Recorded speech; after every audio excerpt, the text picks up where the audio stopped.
Si bien no está absolutamente en la currícula de la mayoría de las universidades, ha sido una sugerencia esta porque yo veía cierta falencia, digamos, cuando los muchachos rotaban pediatría. Y entonces cuando hacemos pediatría no es lo mismo que el recetar como se hace en un adulto. Ya sabemos que después de los 40 kilos habitualmente hay una dosis específica fija que utilizamos en adultos, ¿no es cierto? Digamos, la amoxicilina podemos utilizar 1 gramo cada 8 horas, ya está totalmente constituido esto, ¿verdad? O la citro podemos dar los 500 una vez al día, etc. Pero en pediatría nosotros tenemos varios grupos etarios. Entonces tenemos desde recién nacidos, tenemos lactantes más grandecitos, preescolares, escolares, incluso hasta adolescentes nos corresponde a pediatría. Y entonces, particularmente por los grupos más pequeñitos, es que nosotros tenemos que aprender a manejar bien esto. Por lo tanto, queridos, el objetivo fundamental de este tema es que nosotros hagamos un manejo racional de los antibióticos. ¿Qué quiere decir esto? Que nosotros manejemos a conciencia un determinado antibiótico para la patología que realmente merece. Y no porque el visitador médico viene y me dice, cefixima esto agarra todas las bacterias, sean gastrointestinales o respiratorias, que es la cefixima, es una cefalosporina tercera generación. Yo no puedo entrar así. Entonces, si yo tengo una faringitis, una amigdalitis, empezaré por las drogas de primera línea, por lo más básico, que la mayoría va a responder bien, porque los niños en general son casi vírgenes de antibióticos. Pero si yo me salto, ¿verdad? Cuando realmente necesite, ya no me servirá esa droga que me he ido a agarrar una cefalosporina, por ejemplo. Entonces, es hacer este uso racional del antibiótico, ¿ya?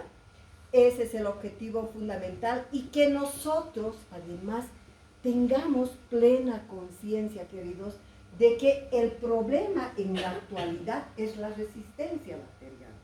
Es una plaga, se dice que va a ser tan terrible este problema como las mismas enfermedades. Porque antes, unas 2 décadas antes, las transnacionales invertían grandes cantidades de dinero en la investigación de nuevos antibióticos. Ahora ya no ocurre eso. Ahora las transnacionales, ¿qué les interesa? Les interesa la plata. Y entonces, ¿en qué están metiendo? ¿Qué se vende? Productos de belleza, colágeno, todo lo que sale en el Face, ¿no es cierto? Colágeno, astorvastatina. Han modificado incluso, fíjense, el poder del dinero, han modificado incluso los valores. Ahora, con valores casi próximos a la normalidad, ya están utilizando astorvastatina y tiene un sinfín de efectos secundarios. Entonces, ya por eso mismo tenemos que tener mucho cuidado en evitar los problemas de resistencia, ¿ya? Entonces, empezaremos con nuestro tema. Chicos, me olvidé, este es el programa del semestre. Les voy a dejar. Entonces, saliendo ustedes se fotocopian esto, porque aquí está de cada docente y cada día qué tema les van a dar. Esto es para ustedes, ¿ya? Y luego después me podrán devolver. ¿Puedes sacar una foto y enviar en un grupo de WhatsApp? Sí, mamita, pero después, ¿no? Sí, después. Ya, listo, querida. La historia de los antibióticos, fíjense, la vida fue muy diferente. Y cuando hablamos de medicina, siempre han debido escuchar ustedes antes de la era de los antibióticos y después de la era de los antibióticos, ¿verdad? Entonces, ¿ustedes saben cuándo empieza la era de los antibióticos? La invención de la penicilina. Muy bien, más o menos el 40, ¿verdad? Entonces, antes del 40, de 1940, así de cerquita, chicos, el anterior siglo, así hace poco. Entonces, se dan cuenta toda esa generación de gente que ha vivido antes de esa época, así si vamos ya, incluso es después de Cristo, antes de Cristo en la antigüedad, todo, las enfermedades se las consideraban en general de tipo mágico, muchas veces demoníacos, que eran maldiciones, un sinfín de posibilidades que les daban, pero nadie sospechaba que podía ser por gérmenes bacterianos, ¿verdad? Y entonces se trataban con lo que podían, con sangrías, les hacían preparados, les hacían exorcismos, de todo, de todo. Entonces, fíjense, este Alexander Fleming, lo conocen ustedes, ¿verdad? Lo que inventó la penicilina. Exactamente, ha sido un científico que era un bioquímico, pero también era médico. En esa época, acuérdense, antes que Miguel Ángel, todos esos tenían muchas profesiones, ¿verdad?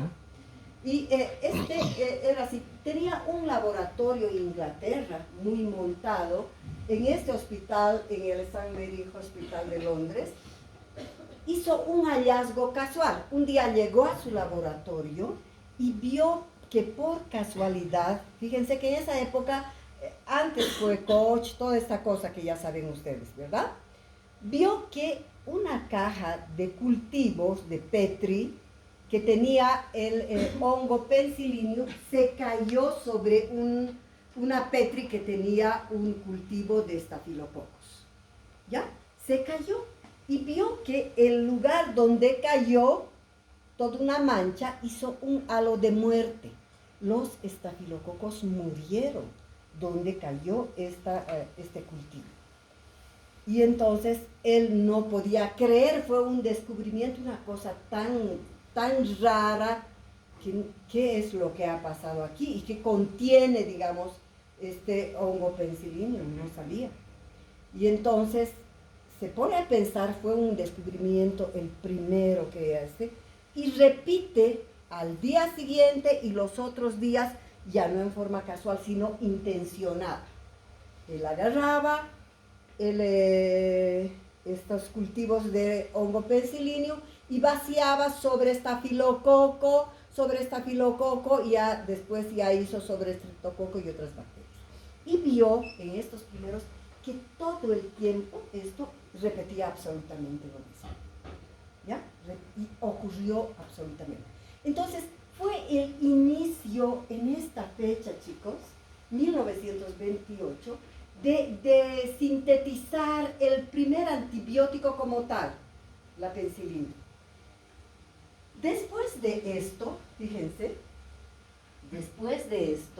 más o menos alrededor del 34, también se sintetiza un quimioterápico que han sido las sulfas, ¿verdad? Y estas sulfas, fíjense, cambió la historia.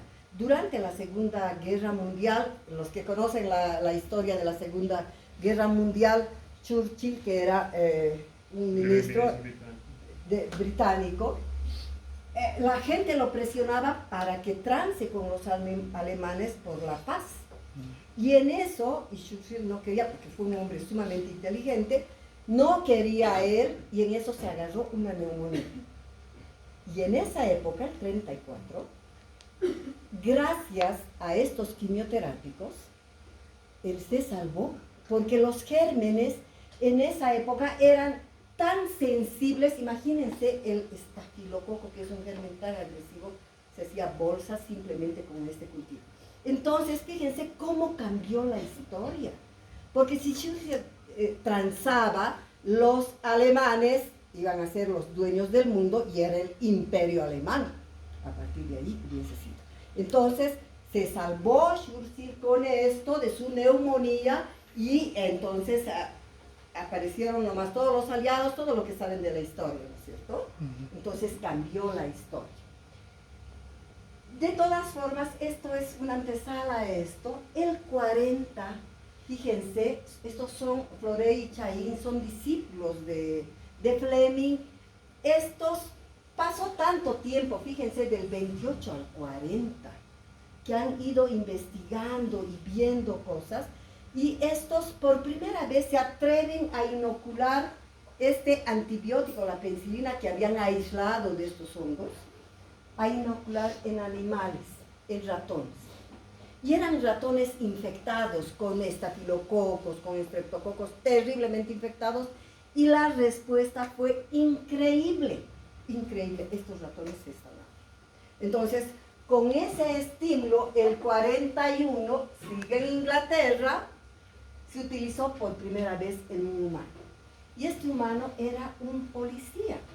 Era un policía que estaba haciendo, esto es historia, no es invento, chicos, es historia documental. Era un policía que estaba con una septicemia por estreptococo. Y ustedes saben que el estreptococo da, pero septicemias tan terribles, las costras mielicéricas, la pus, todo eso, ¿verdad? Y en esa época todos, absolutamente todos, el 100%, morían si hacían una septicemia, todos morían. Y le pusieron a este policía la penicilina. La respuesta, pero fue espectacular. De lo que estaba ardiendo en temperatura 40, postrado, moribundo, entonces este recupera, se pone bien, baja la fiebre, pero al cuarto, quinto día, no sé exactamente muy bien, sin erradicar bien la bacteria, se les termina toda la penicilina que tenían ellos.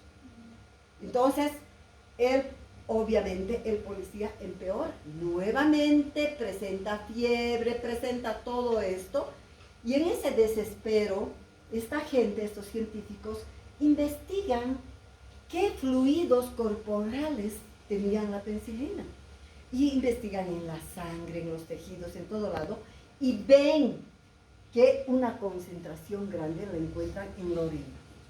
Y entonces desde esa época ya se sabe que la eliminación es por la orina, ¿no es cierto? Y logran sacar, les cuento, aislar de la orina, sacan todavía algo de penicilina, pero que no les duró nada.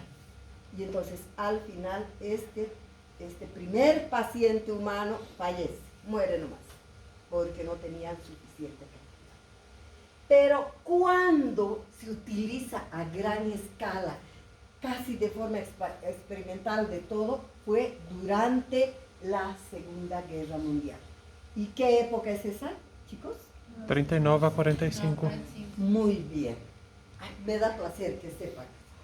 Entonces, es en esta época, acuérdense los documentales que han visto de esto, la medicina de la guerra, que eran en galpones, en el suelo, les amputaban haciéndoles beber al rojo vivo, todo, ¿verdad? Era impresionante, pero acá empiezan a utilizar la penicilina. Y fue una cosa tan maravillosa en esa época que salvó, y entonces empiezan a fabricar y entramos, queridos, a la era de los antibióticos. ¿Ya? Esa es la historia, más o menos. Entonces, realmente la vida fue muy difícil antes de este tiempo. Aquí vamos a hacer así un poco rápido generalidades que ustedes sí han visto, chicos, en el fármaco, ¿verdad? Por ejemplo, ¿qué es un antibiótico? Es una sustancia química que puede ser de origen natural, como ha sido de un hongo, o puede ser sintética, o puede ser semisintética, porque primero ha sido natural, luego semisintética y luego sintética, más o menos, ¿no?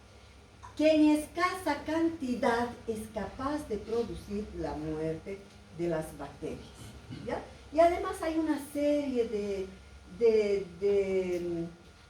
de parámetros que deben acordarse ustedes, que debe ser seguro, que debe ser económico, que no sea tóxico, etcétera, etcétera, ¿no es cierto?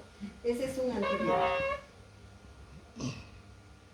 ¿Cuáles son los mecanismos de acción de los antibióticos? Los más conocidos son 4, los más estudiados. Uno de ellos, el primero, probablemente el más estudiado, chicos, es la inhibición de la síntesis de la pared celular de la bacteria. Acuérdense que la bacteria es una célula, como una célula que conocemos de nuestro cuerpo, que tiene una membrana citoplasmática, que tiene el citoplasma, todos los organelos, todo, tiene un núcleo, ¿verdad? Cromosomas, etc. Igualito es en la bacteria. La diferencia que por fuera de la membrana las bacterias tienen una costra, que es la pared celular. Está lleno de polisacáridos, es rugosa, es gruesa, es una pared. Esa es la diferencia. Entonces, este mecanismo actúa sobre esta pared. Entonces, impide la síntesis de la pared celular, por lo tanto, es más fácil que el antibiótico penetre al interior y produzca la muerte, ¿no es cierto? Y ahí, por este mecanismo, actúan las penicilinas, las cefalosporinas, que son parientes, vamos a ver, y los antibióticos glucopeptídicos. Un segundo mecanismo es la inhibición de la síntesis proteica en la bacteria. El antibiótico produce esta inhibición de la síntesis proteica actuando en los ribosomas 30 y 50 de las bacterias. Y así actúan los aminoglucósidos, las tetraciclinas, los macrólidos y el cloranfenicol.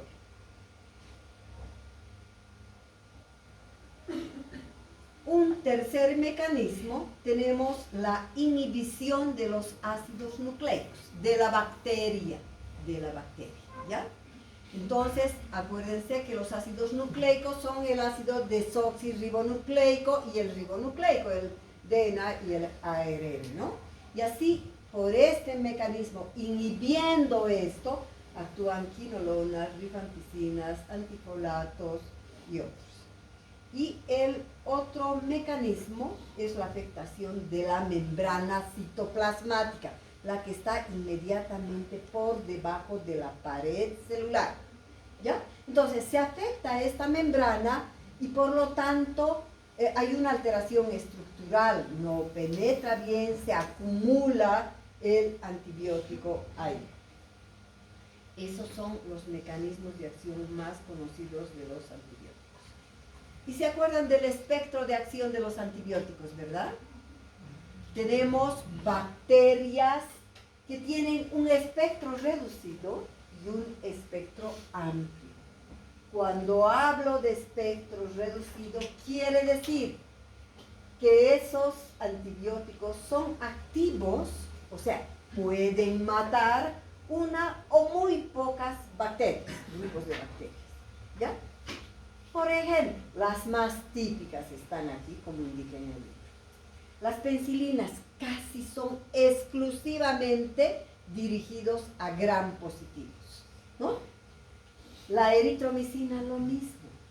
Si bien la eritromicina está para gram positivos, pero también tiene alguna acción sobre el pertussis, por ejemplo, ¿ves? E está mais indicado para os que são alérgicos à penicilina. Exactamente, exactamente. Es la primera indicación en esto, ¿no? En los niños particularmente. La gentamicina, que también tiene un espectro así reducido, para eso actúa sobre gram negativos. Para gram negativos, la canamicina también es de espectro reducido. Y los de amplio espectro es que son, digamos, son capaces de matar a bacterias gram positivas, gram negativas y algunas otras más, a más grupos, ¿ya?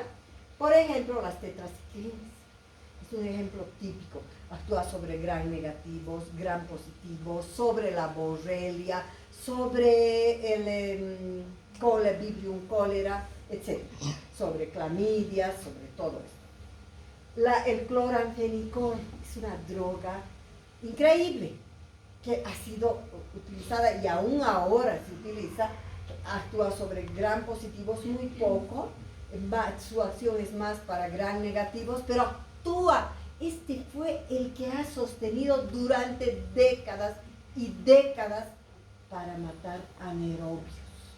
El único que cuando se operaba intestinos gruesos, se manipulaba, sí o sí tenía que entrar el cloramphenicol. O cuando estábamos en la época de las meningoencefalitis que ha producido tanta mortandad en los niños, droga de primera elección junto con el porque actúa sobre Haemophilus influenzae, el cloramphenicol. Entonces, ese es un espectro así grande. Las quinolonas, ya saben ustedes, la ciprofloxacina, ¿verdad? Que tiene un espectro grande, lo mismo que el cotrimoxazol. Son de espectro amplio. Ahora, aquí tenemos los tipos de antibióticos. Cuando hablamos también esto, acuérdense, es generalidades. Hablamos de gérmenes bactericidas y de bacteriostáticos. ¿Quiénes son bactericidas? Aquellos que fulminan a las bacterias, las matan, las asesinan, ¿no es cierto? Producen muerte bacteriana masiva. Las penicilinas actúan así, la gentamicina, las cefalosporinas son bactericidas. Y los bacteriostáticos, estos reducen el tamaño del inóculo de la bacteria patógena, inhiben su crecimiento y lo dejan en una población tan pequeña que es incapaz de producir la enfermedad, pero no producen como esta la fulminación total de las bacterias, ¿ya? Entonces, ¿pero para qué me sirve esto, chicos? ¿Para qué me sirve conocer este antibiótico es bactericida y este es bacteriostático? ¿Se acuerdan? La potencia. ¿Perdón? Potencia. La combinación. Bien, sirve para cuando el paciente está internado grave y cuando necesita la utilización de 2 o más antibióticos. Estos a veces son los pacientes que están en terapia, ¿no es cierto? O en medicina crítica, digamos, sin llegar, o antes de la terapia intermedia, digamos. Entonces, si recuerdan ustedes, cuando asocio 2 bactericidas, ¿qué pasa, queridos? ¿Qué se llama eso? Ação sinérgica. Eso se llama sinergismo. Porque si la penicilina tiene un valor de 2, por poner cualquier número, y la gentamicina 2, 2 más 2 es 4. Pero cuando junto los 2 antibióticos bactericidas, su potencia se vuelve 6. Entonces aumenta más de la suma. Eso se llama sinergismo. Pero si combino un bactericida con un bacteriostático, no pasa eso, en absoluto.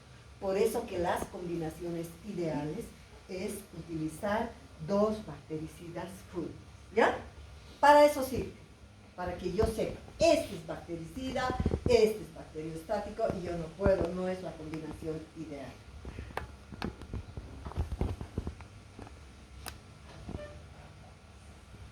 ¿Qué es la resistencia de los antibióticos?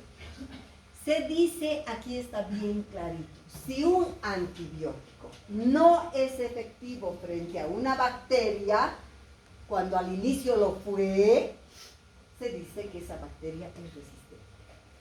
¿Ya? El ejemplo así tan clásico, chicos, cuando cayó este hongo Penicillium sobre este cultivo de estafilococos, ¿qué pasó? Se murieron. Entonces, los estafilococos, ustedes saben que están entre los gérmenes más agresivos y terribles, ¿verdad? Pero, sin embargo, la penicilina cayó y al principio la mató. Y la primera temporadita sirvió, era sensible a la penicilina. Pero muy rápidamente hizo resistencia.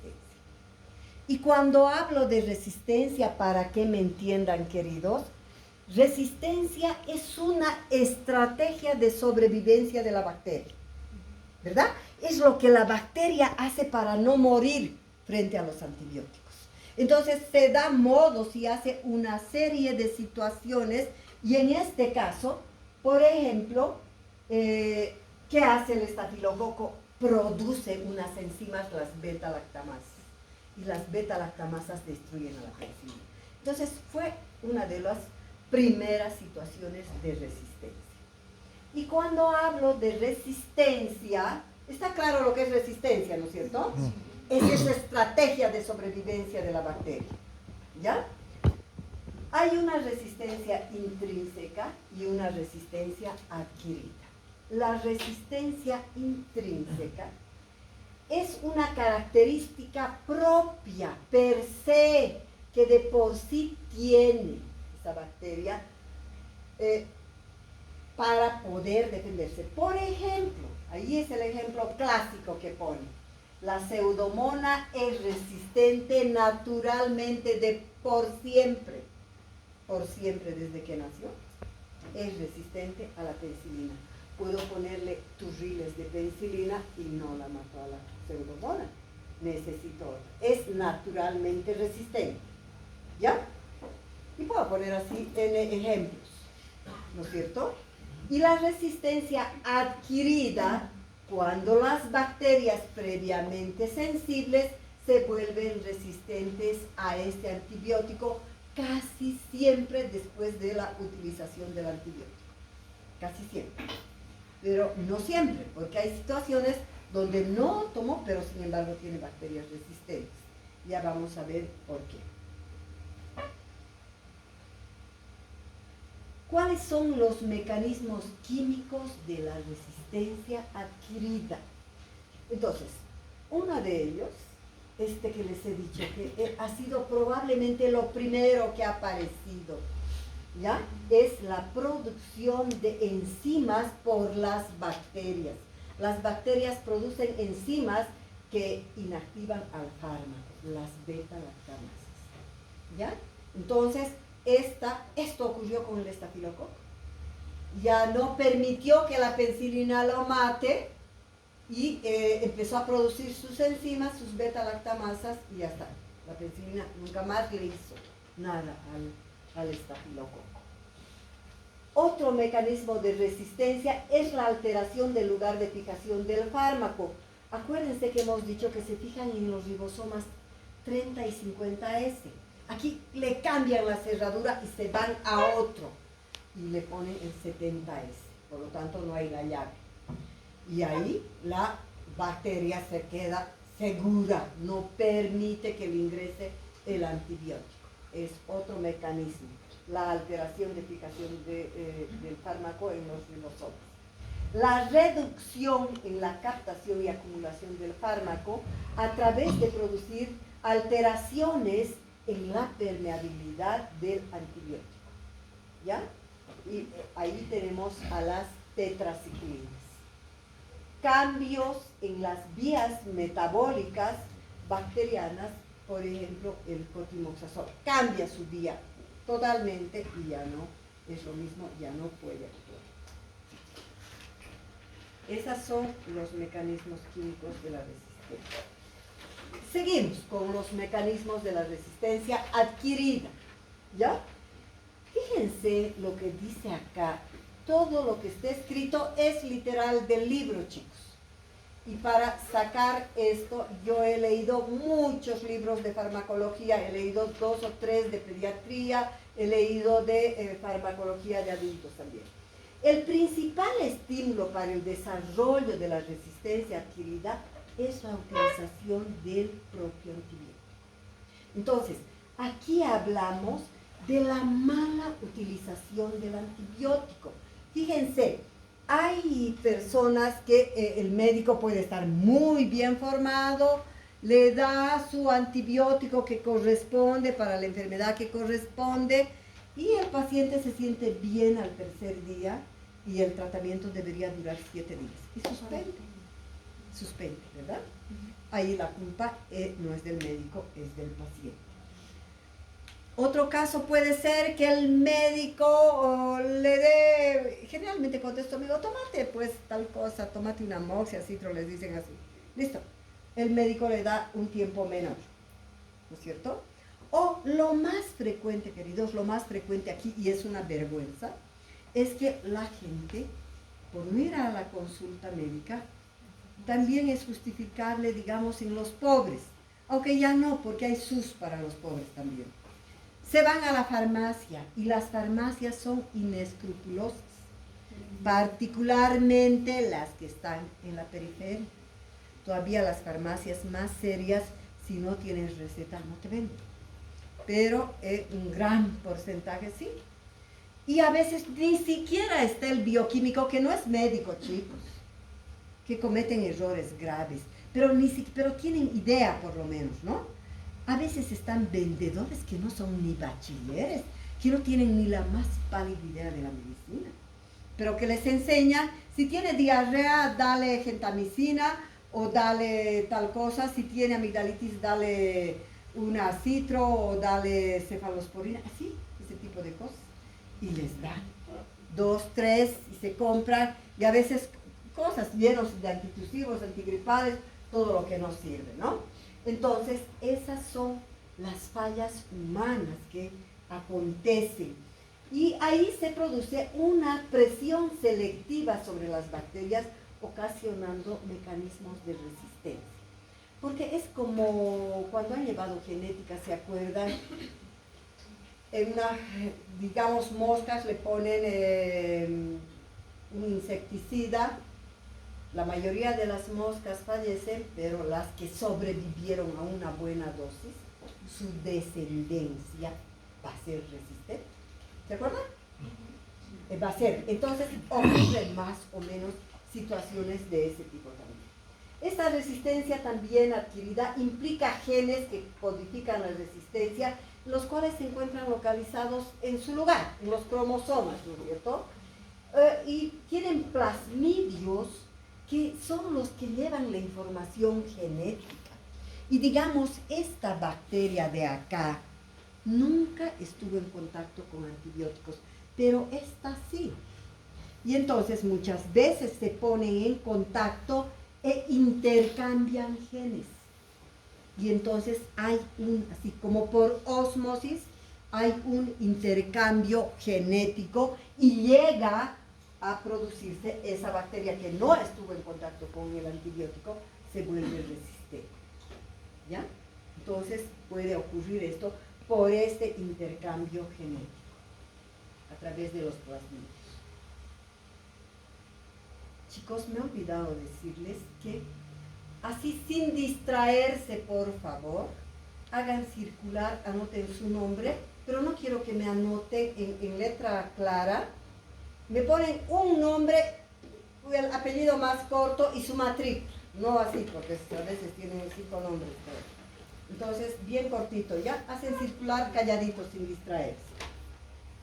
Bueno, esto es generalidades, queridos, generalidades. Ahora vamos a aterrizar y vamos a ver hasta dónde nos da que avancemos, ¿ya? Entonces, vamos a ver antibióticos que impiden la síntesis de la pared celular. Este grupo de antibióticos que impiden la síntesis de la pared celular son los antibióticos beta-lactámicos. ¿Se acuerdan del núcleo beta-lactámico? ¿Se acuerdan, verdad? Eso hemos aprendido. Entonces, estos antibióticos, todos comparten esta estructura beta-lactámica. Por eso se llaman antibióticos beta-lactámicos. Y son las penicilinas, las cefalosporinas, los antibióticos glucopeptídicos y algunos otros beta-lactámicos nuevos que han aparecido después. ¿Ya? Entonces, vamos a ir aterrizando un poco. Tenemos a las penicilinas. Cuando hablamos de penicilinas, ya hemos dicho que las penicilinas son específicos y actúan muy bien sobre bacterias gram positivas fundamentalmente. No se olviden de eso, chicos. Gram positivas, ¿ya? Es su fuerte de ellos, aunque puedan actuar sobre alguna otra situación, pero son generalmente gram positivos. Y tenemos una clasificación de las penicilinas. Tenemos penicilinas naturales que fueron las primeras en sintetizarse. Estas que se han utilizado en la Segunda Guerra Mundial, ¿ya? Eran antibióticos así. Y estas penicilinas naturales se llaman benzilpenicilinas o penicilinas G. Yo me acuerdo que cuando era estudiante de farmaco y cuando leía un libro decía benzilpenicilina y en otra decía penicilina G y yo me conflictuaba y sufría una barbaridad. ¿Y ahora cuál es? He aprendido penicilina G y aquí me dice esto, ¿no? Es sinónimo, queridos, por eso les he puesto las dos cosas. Son sinónimos, es lo mismo que encuentren como penicilina G o como benzilpenicilina. Y estas son la penicilina G sódica o benzilpenicilina sódica, que es de acción rápida, ¿ya? De acción rápida. La penicilina G procáinica, que es de acción intermedia, y la penicilina G benzatínica, que es de acción prolongada, ¿ya? Es de acción prolongada. Tenemos esa primera clasificación y luego tenemos a las penicilinas semisintéticas que son posteriores. Estas en general, fíjense, son viales, son en frascos ampollas, pero estas casi siempre son biorales, estas penicilinas. Entonces, tenemos dentro de estas semisintéticas, después de mucho tiempo, ha sido, porque si tenemos toda la década del 40 que han estado, finales del 50, del 60, han aparecido, ¿ya? Entonces, tenemos las penicilinas de amplio espectro, que la primera ha sido la ampicilina, de amplio espectro. Ha ampliado su espectro de utilizar a las clásicas gram positivas, ha agarrado unos cuantos gram negativos, como el Haemophilus influenza, a la Escherichia coli y unas cuantitas así, ¿ya? Ha ampliado. Y tenemos luego a las penicillinasas resistentes. Estas penicillinasas resistentes son dedicadas exclusivamente ¿a quién? Gram positivo.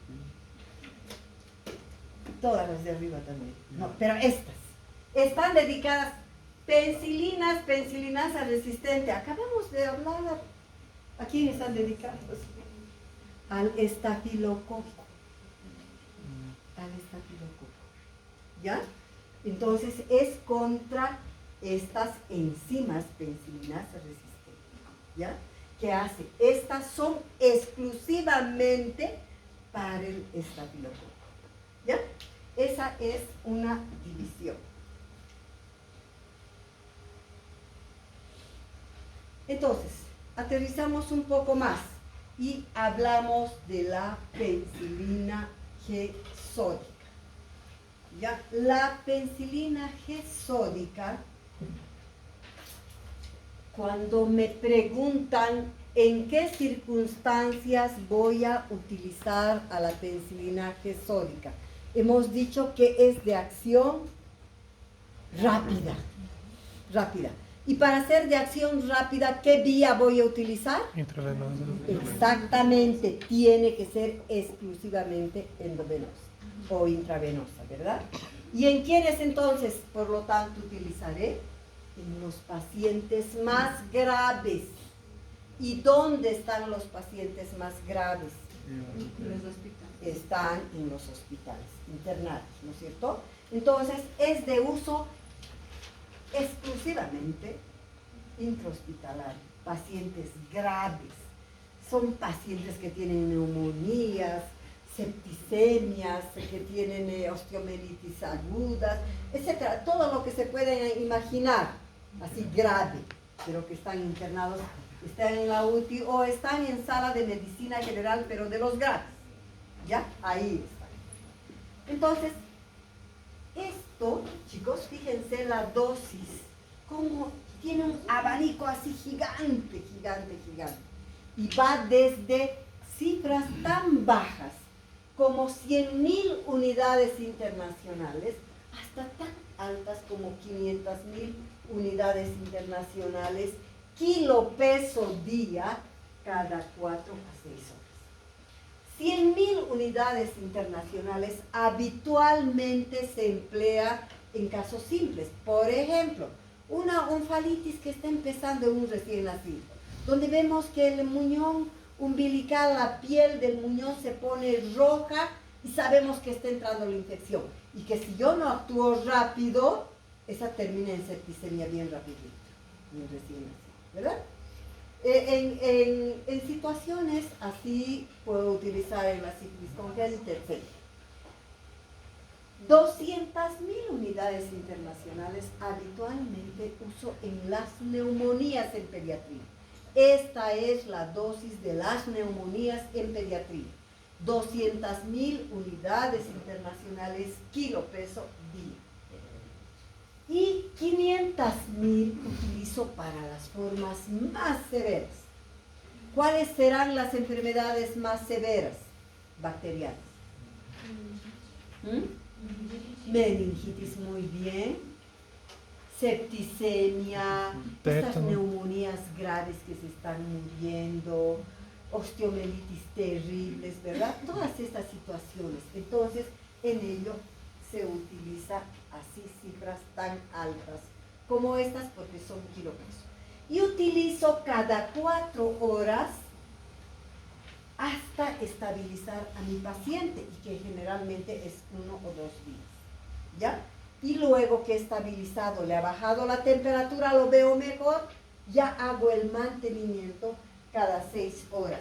Les dibujaré un poquito esto para que me entiendan. Si yo tengo aquí esto que estoy dibujando, lo ven ustedes absolutamente en todos los libros, ¿verdad? Donde aquí está 0 y digamos aquí está una variable que sería tiempo y aquí la otra variable que sería la concentración, digamos, del antibiótico, ¿ya? Entonces, más o menos es así igual. Esta sería la máxima concentración y la concentración más baja, ¿no es cierto? Ya. Y aquí, fíjense, esto sería 1 hora. Esto voy a hacer aquí en horas, ¿ya, chicos? 1 hora, 2 horas, 3 horas, 4 horas, 5, 6, 7, 8, 9, 10, 11, 12, ya.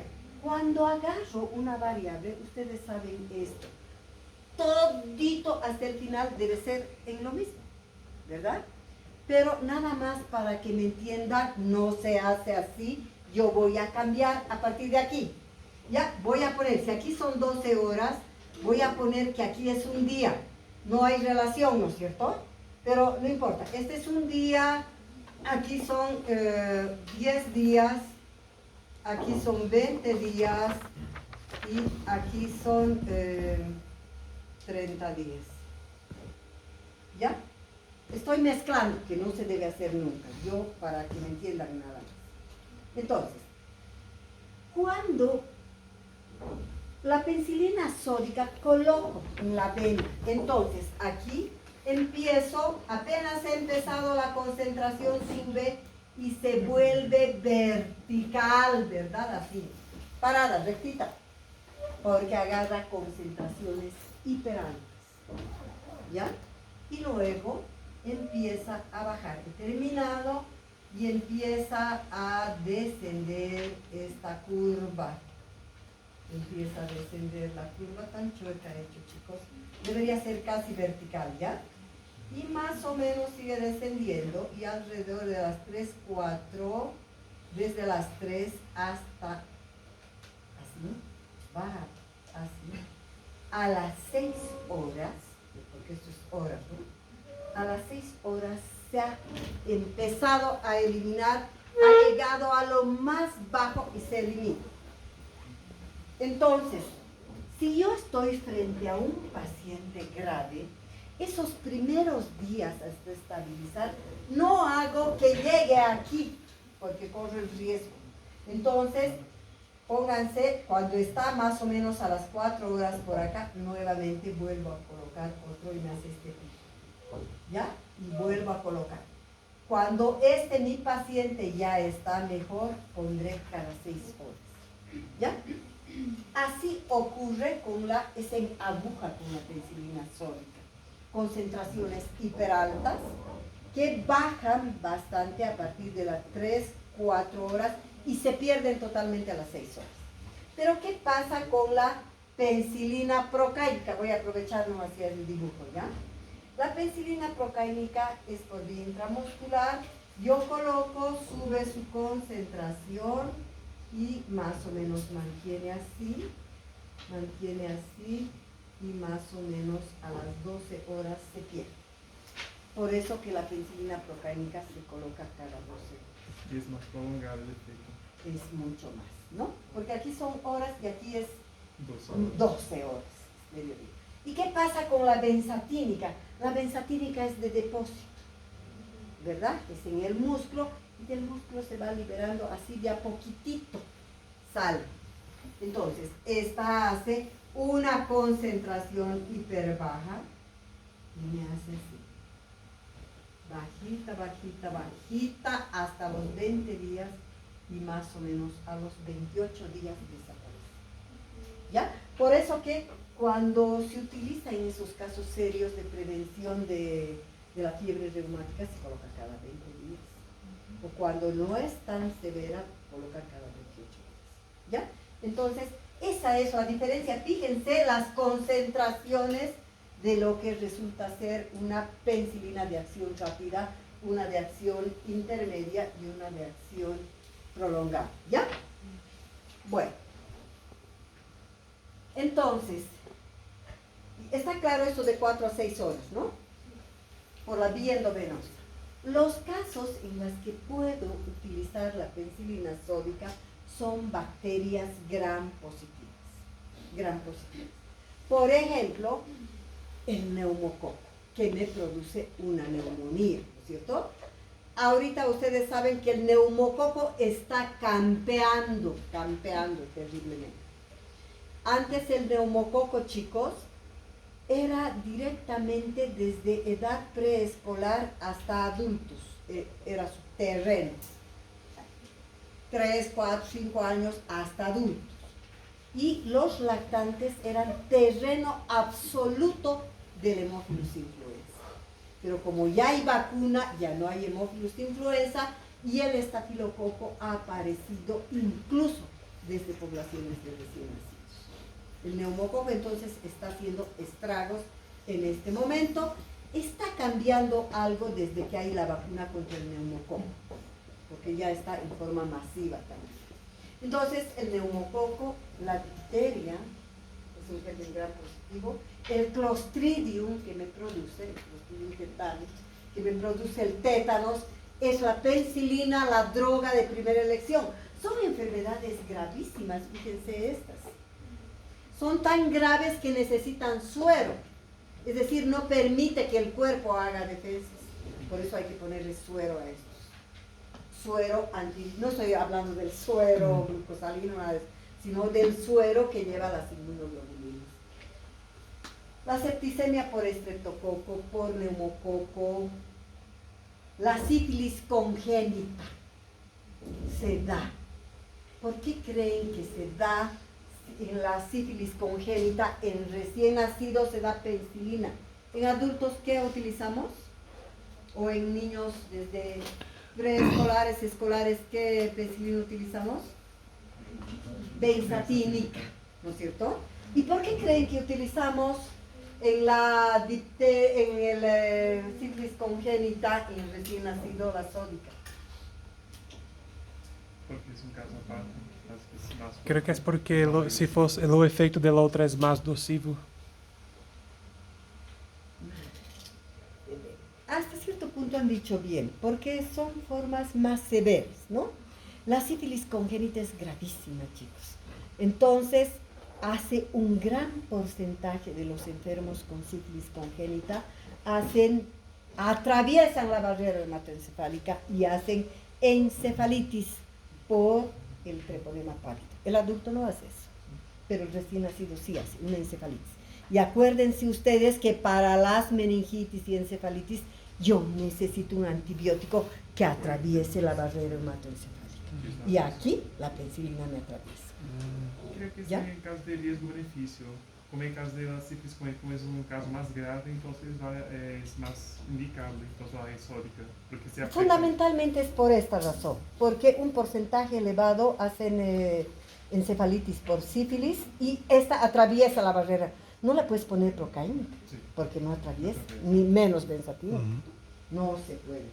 ¿Ya? Listo. Meningoencefalitis por meningococo, por neumococo, por estreptococo. Y la presentación son frascos ampollas de 500.000 unidades internacionales, que rara vez, que generalmente se utilizan recién nacidos. Es más difícil encontrar y es más cara. La más utilizada es la de 1 millón. Y hay de 1 millón, de 2 millones, de 5, de 10 y de 20 millones. Y la más utilizada en pediatría es la de 1 millón. Entonces yo tengo, chicos, que saber, si tengo un determinado niño, cuál de estas presentaciones voy a recetar. Porque si bien no están en la mayoría de los libros, hay algo que anótense y no se olviden. Una vez que he diluido, porque acuérdense, la penicilina viene en polvo. Tengo que poner agua destilada y se vuelve líquido. Y esa es la que aplico, ¿no? Entonces, una vez que yo he reconstituido la penicilina y le he vuelto líquido, conforme pasan las horas, la potencia baja así de grave. Entonces, si estoy con un paciente con riesgo de muerte grave, no puedo darme el lujo de poner a las 6 horas lo que me sobró. Probablemente está en mitad o menos. Por eso que se dice que lo ideal es para cada dosis que voy a aplicar, es que diluya uno nuevo y que le dé 100% de potencia. ¿Sí? Entonces, eso tienen que saber, porque hay gente que no sabe y dicen, guárdatelo porque sobra para la toma, para unas 2 más. Y le estás dando agua. No sirve, ¿ya? Entonces, tienen que saber eso. Entonces, para poner un ejemplo y ver esto, digamos, vamos a hacer ahorita, hagan en su cabeza, que este niño tiene neumonía, y les voy a poner el peso más sencillo, 10 kilos. ¿Cuánto necesito? ¿Cómo voy a hacer la orden? Doctor, en ese caso, ¿puede elegir si es 500.000 o 1 millón? No, te he dicho que mejor no elijas 500.000, querido, Es un porque millón. es difícil de encontrar y es más caro. Pero la hora de distancia es la misma para 1 millón, 4 a 6 horas también. Pero todas todas. las presentaciones, Ah, ya. todas. Digamos, si estás con un adulto, vas a utilizar probablemente de 5 para darle cada 4 o 6 horas. 1 milhão de unidade internacional de 4 Ya, a 6 ahora, horas. a ver, hagan funcionar su cabeza. Tenemos 15 minutos y está la lista. ¿Cuánto necesito? 10 millones. Tiene 10 kilos y la dosis es 200.000 unidades internacionales. Kilo, peso, día. Ah, ya. 10 milhões. No. Oh, não, 10 milhões não. 20 milhões. 2 millones. 2 millones. Pero no necesitan calculadora, mis queridos. Es sencillo. É ¿No só es cierto? acrescentar, é só añadir um Sí, zero. por eso les he dado lo más fácil. 2 millones. Ahora, ¿cómo voy a colocar? Chicos, ¿por qué están riendo? ¿Cómo voy a colocar? ¿Cómo voy a poner orden medio?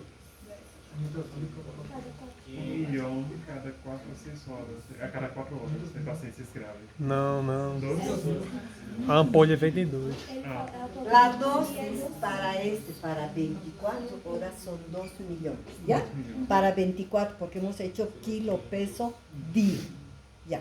Ahora, en cuanto, digamos, si estoy en el primer día, ¿cada cuánto le voy a dar? Cada 4 horas. Entonces, ¿entre cuánto voy a dividir? Son 6 tomas. Entre 4 me va a salir cada 6 horas. Entonces, debo dividir entre 6 para que me salga cada 4 horas. ¿Y cuánto es eso? 633. ¿Cuánto? 330. ¿Así se habla? Se dice 300.000. Unidades internacionales. 333. Pero es 300.000, mi querido. ¿Ya? Y entonces yo no puedo darle 300.000, 333. ¿De cómo voy a calcular eso? Redondeo a 300.000. ¿Ya? Y hago regla de 3 simple, queridos. Eso han aprendido en cuarto de primaria, cuando estaban en el cuarto curso. Y es el ejercicio que más hacemos durante toda la vida. Doutora, só não entendi por que você tem que dividir por 6. Se divide por el máximo de horas, entonces. No, porque esta es cada 4 los primeros 2 días y cada 6 los siguientes del mantenimiento. Para darle cada 4 dividido entre 6. ¿Sí? É 2 milhões. Ah, entendi. Ya, y para continuar voy a dividir entre 4. Ya, entonces la regla de 3 simple es así. Yo tengo la ampolla de 1 millón, queridos, y pongo, si quiero, pongo 5 o 10 ml. Le pondré 5. Diluyo con 5. El millón está en 5 ml. Entonces, el millón está en 5 ml. Yo tengo que decir, si 5 ml son 1 millón de unidades internacionales, ¿cuántos ml por debajo del ml, no? ¿Cuántos ml serán las 300.000 unidades internacionales? Y yo multiplico esto por esto y divido así. ¿Se acuerdan de la regla de 3? Sí. Ya, y ahí me va a salir cuántos ml. ¿Cuánto me sale? ¿Quién estaba calculando? Yo estaba calculando. ¿Cuánto? 333 millones. Ya, pero haz regla de 3, así. Ah, regla de 3. Doutora, em casa passa em função. Si he hecho en 5 ml disuelto, si 5 ml son 1 millón, 2 não, doutora, porque 10 quilos é paciente. perdón, Não, é isso mesmo. É porque 1 equivale, 5 equivale a isso. Ah, é. ¿me están siguiendo, Sim, queridos? sim, sim. Sí. Ya. Entonces, si 5 ml son 1 millón, así se escribe 1 millón, ¿no? De unidades internacionales, ¿cuántos ml serán 300.000 unidades internacionales? Se multiplica esto y se divide entre esto. 300.000 por 5, ¿cuánto es? 1,5. 1,5. Entonces, el resultado es 1 ml. ml lo que es la X, ¿no es cierto? 1 ml. Entonces será 1.5 ml. ¿Ya? Así se hace, queridos, las conversiones. Ya. Yo creo que ya no alcanzamos más. Vamos a quedar... Ah, algo que me he olvidado y en el otro grupo me he olvidado. Chicos, esto no pueden perder de vista. En recién nacidos se utiliza la penicilina sódica en recién nacidos cada 12 horas. ¿Por qué? Porque el riñón es inmaduro, no se deshace tan rápidamente. Un nivel adecuado de penicilina dura 12 horas. No se olviden eso. En recién nacidos es cada 12 horas por inmadurez renal. A partir del 7º, 8º, algunos ponen incluso hasta el 10º día, ya se puede dar cada 6 horas. Ya hace bien. ¿Perdón? ¿Madurez de qué? De riñón. Inmadurez renal del riñón, no está maduro. Por eso que en recién nacidos no se utiliza el primer día, el segundo, ni sodio ni potasio, porque no se libera. Hay inmadurez renal. En recién nacidos, a partir del hasta el 7º, 8º, y algunos dicen hasta el 10º día, se debe dar la penicilina sódica, que esto es lo normal, cada 12 horas. ¿Está claro? Por la inmadurez, porque como no bota tan rápidamente, no filtra la penicilina, se queda un buen nivel en sangre, 12 horas. ¿Ya? Doctor, y a partir del 10º, cada 6. Del 10º o del 8º, tú das cada 6 o si es bien grave su caso, podrás dar cada 4 o cada 6. Doutor, a ressonância também é 200.000 quilopeso ou é menor? ¿De qué? A ressonância lá ressódica também é 200.000 No. quilopeso? Depende Eh, do caso. En general, en recién nacido, si es una neumonía grave, podrás utilizar eso. Ya. ¿Ya? La medan, queridos, que estamos quedando en penicilina sódica, ¿ya? Ya. Senhor. Y vamos a continuar.